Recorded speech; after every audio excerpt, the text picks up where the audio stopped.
മഹാന്മാരാവുന്നതായ അയിമ്മത്ത് അവരെ ഈ തരീഖത്ത് എന്ന് പറഞ്ഞാൽ അത് നബി സല്ലല്ലാഹു അലൈഹി വസല്ലമ തങ്ങളുടെ കാലഘട്ടത്തിലുള്ള ഒന്ന് തന്നെയാണ് തരീഖത്ത്.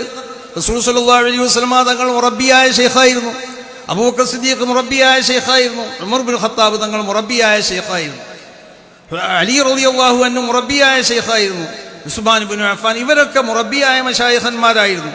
അവര് യഥാർത്ഥത്തിൽ മുരീദന്മാരെ വേണ്ട നിൽക്കുക. അവര് ഏത് ലോകത്താണെങ്കിലും അവരെ മുന്നിലാവട്ടെ അല്ലാതിരിക്കട്ടെ, ഒരു യഥാർത്ഥ ഒരു ശൈഖിനിക്ക് അവൻ്റെ മുരീദ് അവൻ്റെ മുന്നിലാവണമെന്നില്ല. അവൻ ലോകത്തിൻ്റെ ഏത് ഭാഗത്താണെങ്കിലും അവനെ തർബിയത്ത് ചെയ്യാൻ ശൈഖിനിക്ക് കഴിയും. റഫഅനാ ലഹു ഹുജുബൻ വഅബഹനാഹു നദറതൻ ഇലൈനാ വഔദഅനാഹു മിൻ സിദ്ദീനാ. അവനും മറ്റുള്ള വസ്തുക്കളും തമ്മിലുള്ള ഏത് മറനെയും നമ്മൾ നീക്കിക്കളഞ്ഞു എന്നാണ് അല്ലാഹു സുബ്ഹാനഹു വ തആല. അള്ളാഹുലേക്ക് ഒരാൾ അടുത്തു കഴിഞ്ഞാൽ അവനും ലോകത്തുള്ള ഏത് വസ്തുക്കളും തമ്മിലുള്ള എല്ലാ മറയും അല്ലാഹു സുബ്ഹാനഹു വ തആല നീക്കിക്കളയും. വഅബഹനാഹു നദറതൻ ഇലൈനാ, നമ്മളിലേക്ക് നോക്കാനുള്ളതായ ഒരു അനുമതി നമ്മൾ അവനിക്ക് നൽകും. വഔദഅനാഹു മിൻ സിദ്ദീനാ, നമ്മളെ എല്ലാ രഹസ്യങ്ങളും അവനിലേക്ക് നമ്മൾ നിക്ഷേപിക്കുന്ന.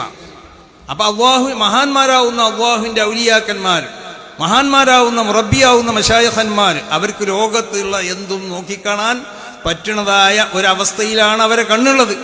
അതിനുള്ളതായ പ്രത്യേക മാധ്യമങ്ങൾ അവരെ കൈവശമുണ്ട്. ആ മാധ്യമങ്ങൾ ഉപയോഗിച്ചുകൊണ്ട് അവർ നോക്കിക്കാണും. അതാണ് മുഹ്യിദ്ദീൻ ശൈഖ് തങ്ങൾ പറഞ്ഞത്, കുപ്പിയകത്തുള്ള വസ്തുവിനെ പോലെ കാണുമ്പോൾ ഞാൻ നിങ്ങളെ കൽഭാഗം എന്ന്. കുപ്പിനുള്ളത് കാണുന്നത് പോലെ ഹൃദയത്തിലുള്ളത് നോക്കി കാണാൻ പറ്റുന്ന അതിൻ്റെ ഒരു ഇലാഹിയായ മാധ്യമം ഞങ്ങളെ കൈവശമുണ്ട്. അപ്പൊ അങ്ങനത്തെ മഹാന്മാരാവുന്ന അള്ളാഹുവിന്റെ ആ തരീഖത്ത് റസൂലുള്ളാഹിന്റെ കാലഘട്ടത്തിലുള്ളതാണ് തരീഖത്ത്. അതൊരു പുതിയ സംഭവമല്ല. മഹാനാവുന്ന ഉമർ ബിൻ ഖത്താബ്, ഉസ്മാൻ ബിൻ അഫ്ഫാൻ തങ്ങൾ മൂപ്പരെ ഹദ്റത്തിലേക്ക് ഒരാൾ കയറി വന്നപ്പോൾ അവനോട് ഉസ്മാൻ ബിൻ അഫ്ഫാൻ തങ്ങൾ പറഞ്ഞു, യദ്ഖുലു അഹദുക്കും വഫീ ഐനൈഹി അസറു സിനാ. എടോ, ചില ആളുകൾ സഹസിലേക്ക് കടന്നു വരുന്ന അവന്റെ കണ്ണിലേക്ക് നോക്ക്, സിനന്റെ അടയാളങ്ങൾ കാണാൻ കഴിയും.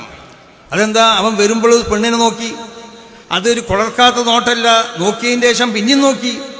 ഉസ്മാൻ ബിൻ അഫ്ഫാൻ തങ്ങൾ ആ മനുഷ്യനെ തർബിയത്ത് ചെയ്യാണ് ചെയ്യുന്നത്. നിന്റെ കണ്ണിൽ സിനന്റെ അടയാളം ഉണ്ടല്ലോ.